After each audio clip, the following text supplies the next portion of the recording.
Shalom, welcome to the Jewish View. My name is Rabbi Nachman Simon with the Chabados of Delmar, together with Mark Ronich, who's the jbiztechvalley.com and statewide news service. We have a very, very special guest with us, Albany City Common Council, Lester Freeman. Lester, can I call you by your first name? Yes, absolutely. Then welcome to the Jewish View.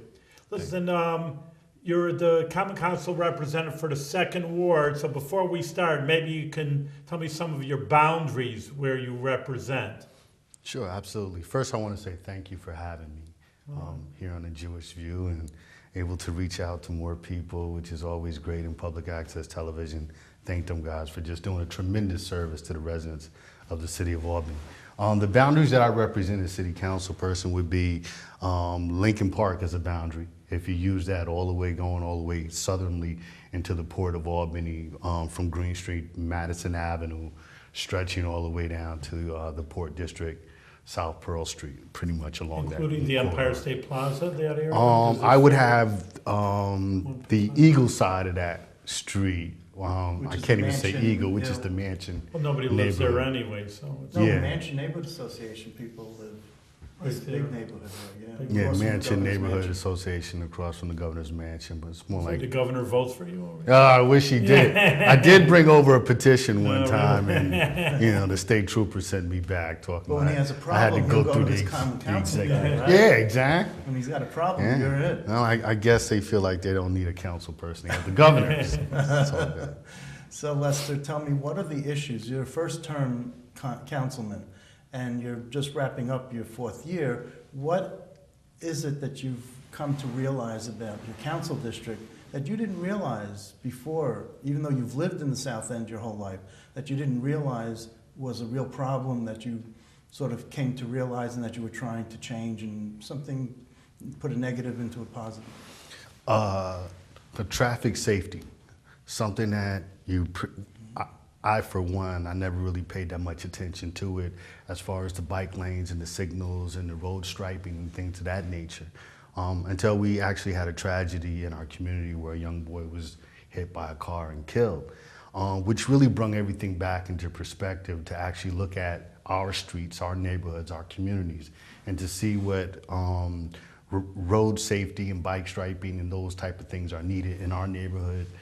Slow down signals, things of that nature. How does that fit in with the Complete Streets program that was passed by the Common Council recently? It's the same type of legislation that I support. Hopefully that it will go citywide. We want it to touch the minority neighborhoods as well. Something that we see in the affluent neighborhoods, but not enough road signage and traffic signals in those lower income neighborhoods. What do you have to say about the housing stock in the South End?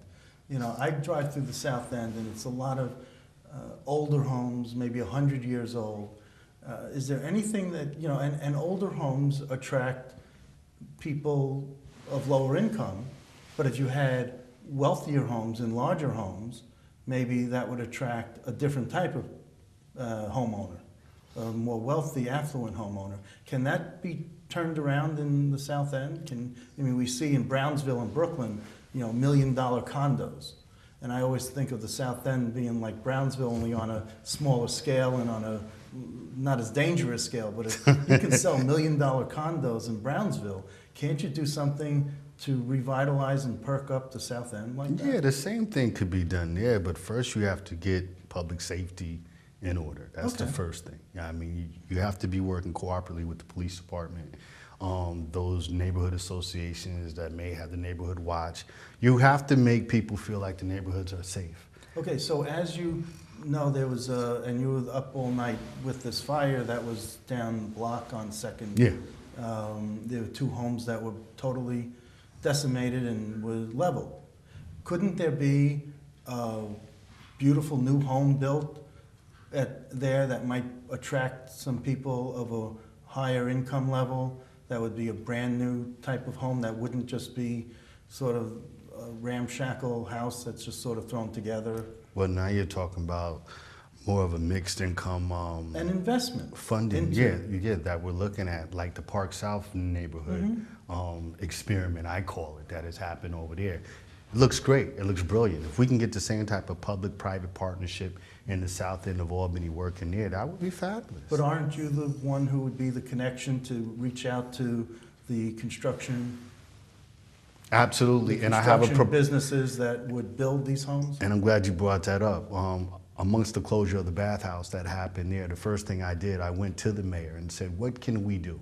What can we actively do to try to make this into something, a pool that has outlived its usefulness, but it's gonna need an exorbitant amount of money to go into this place to rehab it. And you know, my proposal on the table is to bring a major regional physical therapy center to Albany South End, right there at the bathhouse, with the help of an Albany Med or a St. Peter's or those other medical facilities in the area that could partner with the Why do you center. have to consult the mayor? Why can't you just go out and, you know, go to the mayor and say, all right, I already attracted St. Peter's, I already attracted Albany Med, and I'm coming to you with the package, as opposed to asking the mayor, who's a lame duck right now and might not have the same. Well, this happened 2 years ago, Yeah. Mark. This just didn't happen. This happened 2 years ago. Okay. My proposal has been on the table with the commission. As you know, that was something that was also started by the council to have like a standing committee, sort of like a commission that worked with, say, the Albany Mayors, the St. Roses, you know, those other private entities there that have the money and the ability to actually go in and partner with the city and make these projects come to fruition. So, and then there's a new building going up by the police station on Morton, around the corner from Morton there. What's The that Capitol about? South Campus Center, which will be built, which will offer some college courses. What is that all about? Well, it's all. Go ahead. I'm No, it's sorry. across the street from the Reverend. what's his- Reverend Charlie Mueller's facility warehouse over or there, facility there, right? It's across Yeah. the street. So Yeah. tell me what's going on over there. Well, right now, you know, the plan is in place to actually partner with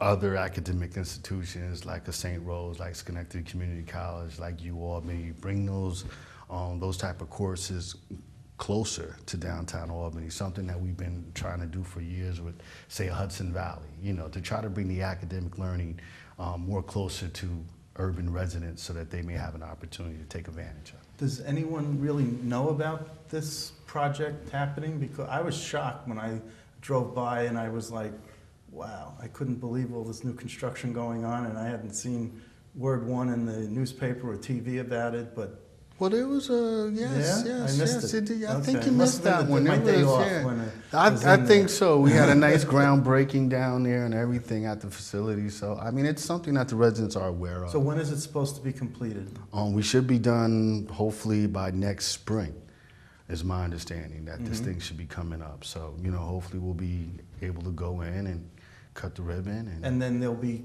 classes, college classes in there? Well, that's the aim That's the aim.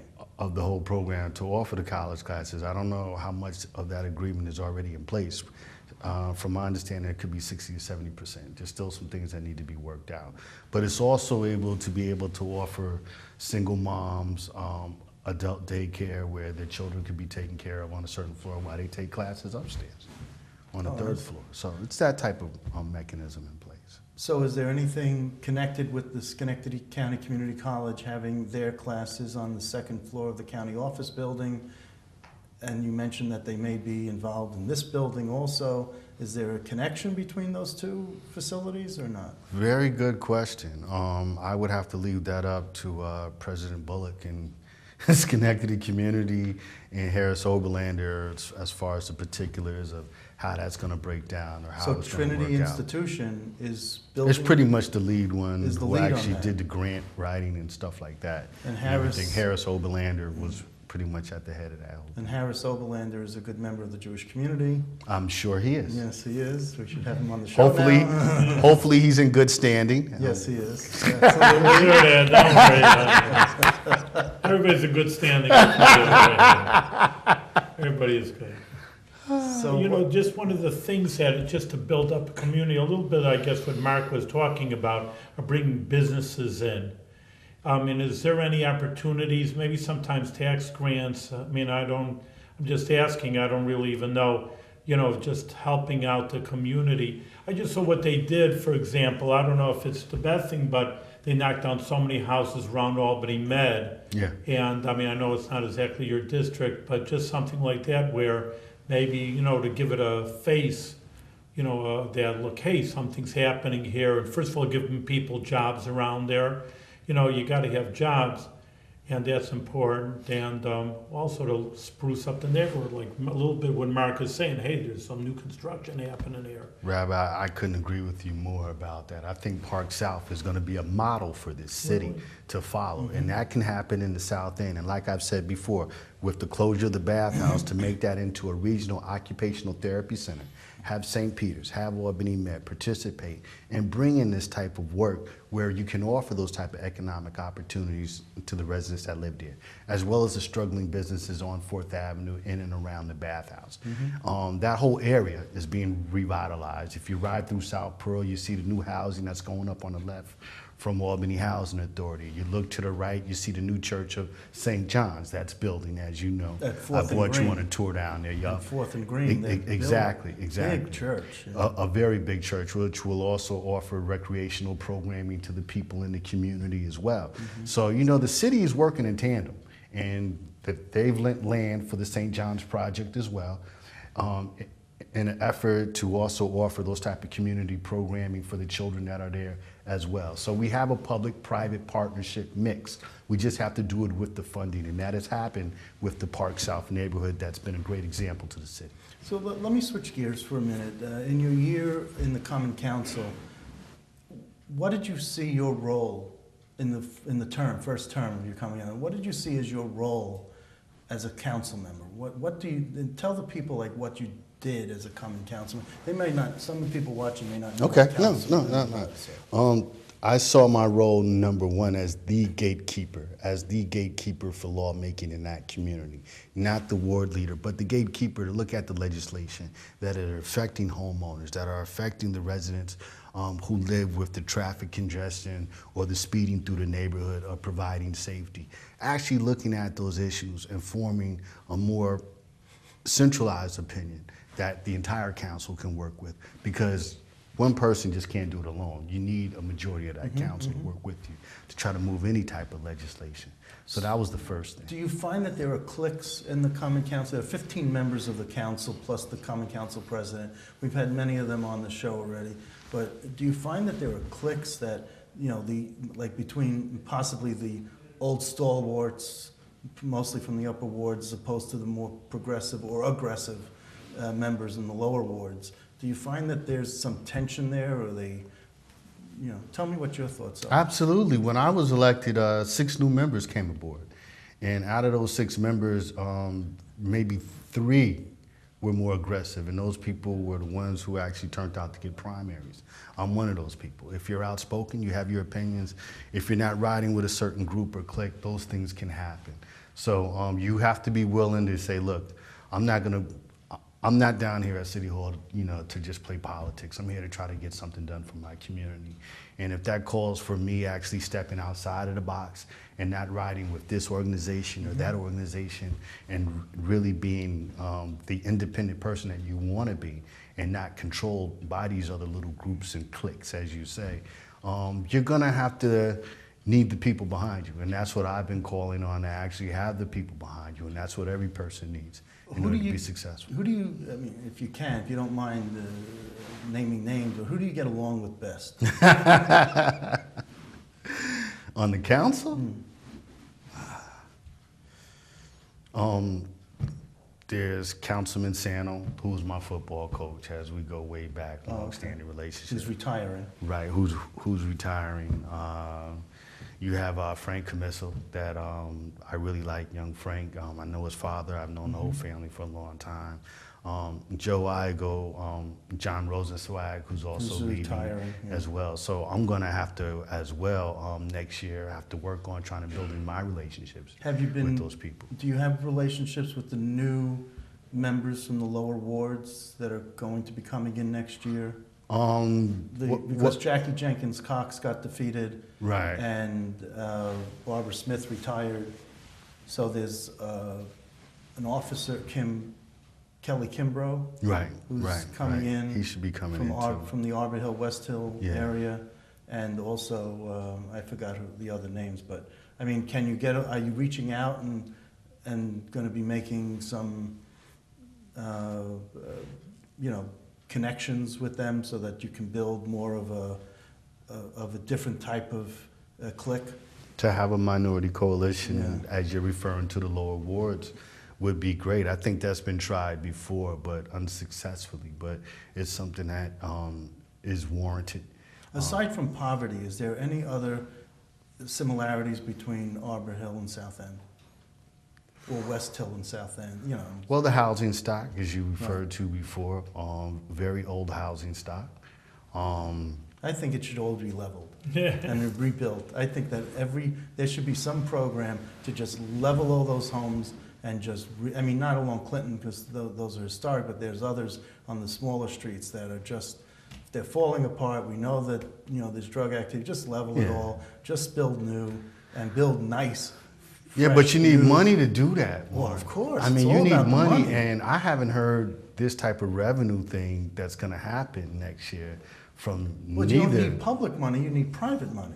You need people who want to invest in that community, turn it around and make it into something new, like they did in Brownsville. Right, exactly. But it's got to be made attractive. Like, for example, gaming would be big. I think gaming would be big, especially for the South End. If it's riverboat gambling or whatever, I think gaming would be big. I don't know if it had to go to spending that. money now on lotteries who don't have money. I mean, I worked at a drugstore. At a So you look pharmacy, at it as it being and a tax. people would come in with a Medicaid card for their drugs and then go down and pay $25 for lottery tickets at the other end of the counter. Okay. So here I am, you know, giving them medicine on the federal government dole, and then they had cash to pay for lottery tickets, but not their medicine. So, you know, I'm just kind of perplexed by that. Why would it be good in the South End where there's poverty? Where there's gaming at? Why would gaming be good in the South End? Well, jobs is one thing. Yeah. And that's something that those communities like the South Ends or the Arbor Hills or West Hill have not been able to manufacture, even with the state government and county government and city government right here. They still haven't been able to achieve that. As long as you have poverty, and it's more than almost 60% of this city right now. Not just in the South End, it's 20, but I mean, you're looking around the entire city. The property tax burden is always going to be carried by the people who live uptown In the upper in wards. the nicer upper wards, always. And it's going to get heavier if we don't do anything to solve the problem of these lower wards where there's high unemployment, there's not a lot of homeowners, and you don't have the type of revenue that you need in order to stabilize a tax base that keeps growing and growing and growing. And the more you do that, you're going to force the people who do have a means to pay, to have the $150,000 home, to stay here in the city, they're going to leave. And once you have that, you're really going to have a Detroit on your hands, and that's what we're trying to avoid. Wow, so you're saying that the city of Albany could turn into a Detroit? Absolutely. If we don't have the right sound private investment that you just alluded to before, we need it. So but where are we going to tap this money from? Do you see the next mayor as Kathy Sheehan as being that, having that gravitas and that finesse to be able to turn things around like that? Well, over the 4 years that I've been on the council with her, And Kathy was the treasurer? she was a treasurer, Right. and from all the issues that we were facing, from the landfill to the bathhouse to cutting and Right. doing things like that, I really didn't hear a lot of ideas that came out of that office. Now she's going to have a chance to actually lead and make those tough decisions. So who knows? But you don't sound optimistic that she's the one who could do this. Well, Because she's from the upper ward. She's from yes, the 8th ward. she's from the. I don't see how she can do it without raising taxes. I'm gonna be totally honest with you. Okay. This year, as you've seen from the Proposed budget. from the proposed budget from the mayor, he's going to raise taxes on businesses. I own a business in the South End. Right. Okay, we're going to do that again. Next year, is it going to be the residents or is it going to be the businesses again? I mean, what are we doing here? Where are we going? There's only so much that we could do to rob Peter and pay Paul. We Now, have to with try the- to do with the something else makeup of the creative. With the makeup of the Common Council, do you see that as being, you know, it's one-party rule in the Common Council? So the Democrats fight with each other. If you had a, you know, do you think having a Republican or any Republicans or someone from another party would make things more effective, or is it as effective as it can be under one-party rule? Yeah, I think it would make it more onerous. It's just right now that you just have people who are supposed to be wearing the same coats that are not really acting in unison. That's all you're pretty much having. But the ideas are still Republican and partisan and conservative or whatever. It's not all Dems working together to achieve the same goal. Because if that's the case, then we are looking at tax and spend, and not really being conservative in our outreach and how we deal with our neighborhoods to raise the necessary revenue that's needed for everybody to enjoy the quality of life in this city. So you're saying that it's too liberal and too, there's a tax and spend mentality in the common council? Well, you would think with all Dems it would be a tax and spend mentality. But it's not. It's not. Oh. It's not. It's not. I stood with Frank Camisso on a pension reform. Yeah. That Well, he was works for the definitely. Comptroller's office, let's remind people. And Okay. He is in auditing, and that's his specialty, is auditing, so. Well, I stood with him on pension reform, and how can the city continue to pay for fire and police health insurance for life? How can we continue to do that when we're facing a budget gap ourselves? And again, you know, the same thing that we've seen in Detroit can actually happen here in Albany if we're not careful. Now, what about the new mayor, Kathy Sheehan? Are you happy that she won? Are did you have an iron in the fire? Were you favoring someone, or was this can you get along with her? Is she someone who is?